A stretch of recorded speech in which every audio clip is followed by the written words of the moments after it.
ខ្ញុំមកពីខាងគណៈបកកម្លាំងជាតិហើយបាន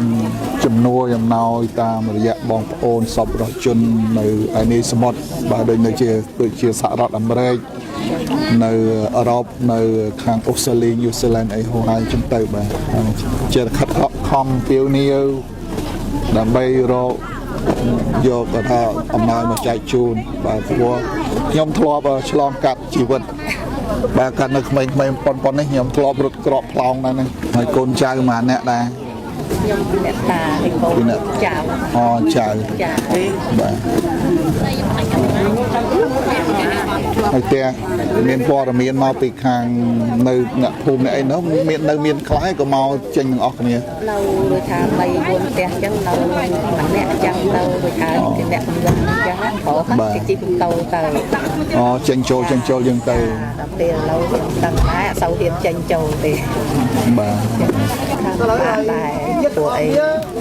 បានធ្វើម៉េចដល់ទូទៀតបាទអរគុណច្រើនណាស់អរគុណនឹងជំរាបសួរពុកម៉ែបងប្អូនជនជាតិទាំងក្នុងនិងក្រៅប្រទេសទីគោរពថ្ងៃនេះថ្នាក់ដឹកនាំគណៈបកកម្លាំងជាតិរួមមានលោកគ្រូរងឈុនទីប្រឹក្សាគណៈបកកម្លាំងជាតិលោកជាមនីប្រធានគណៈបកកម្លាំងជាតិលោកសុកកំសេងអនុប្រធានគណៈបកកម្លាំងជាតិថ្នាក់ដឹកនាំមួយចំនួនទៀតរួមជាមួយនឹងសកម្មជនសកម្មរីរបស់គណៈបកកម្លាំងជាតិបានរួមដំណើរមកចូលរួមដើម្បីធ្វើការរៀបចំចាត់ចែងនៅស្បៀងអាហារដើម្បីចែកជូនទៅដល់បងប្អូនជនភៀសសឹកដោយសារសង្គ្រាមឈ្លានពានរបស់ទាហានសៀមខណៈនេះគឺនៅទីតាំងសាលាឃុំលវាក្រាំងនៃខេត្តសៀមរាប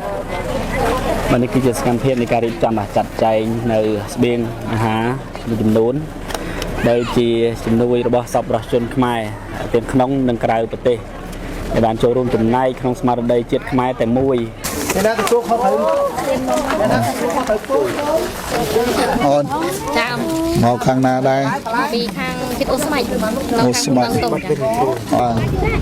លេងបានរៀនបានសូត្រអីអស់ហើយហ្នឹងហើយអរគុណច្រើនតចេញខ្ញុំមិនចេញអីគ្រប់គ្នាអីនេះដាក់នេះមុនវិញអូខេតខ្ញុំមិនចេញខ្ញុំរួចអត់មានណាកុំភ្លេចទៅសាលារៀនណាដាក់នេះមុនអូអានេះជួយរត់ជួយនេះមួយរត់ជួយមួយតជួយទៅរកកន្លែងទីសុវត្ថិភាពយ៉ាបងបាយរត់ទៅអ៊ំគាត់ជួយមួយទៀតគាត់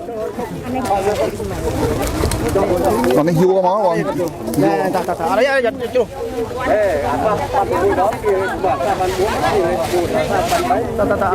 កូនក្មេងជួយគាត់បងមីងកាន់អនុផងមកកាន់មកតាអរគុណបាយកាន់នេះបងកាន់អស់ក៏មិនដល់កាន់តែបាយបន្លែកំទាណែតទៅទីតែបានទៅទីអូខេតតែកូនមិនអត់ទូយកតាកណោយខ្ញុំឈប់មកបាយមកខាងនេះមកខាងនេះខាងនេះបងតបានទេណាអូខាងនេះខ្លាចទេអាកន្លែងលុយវិញ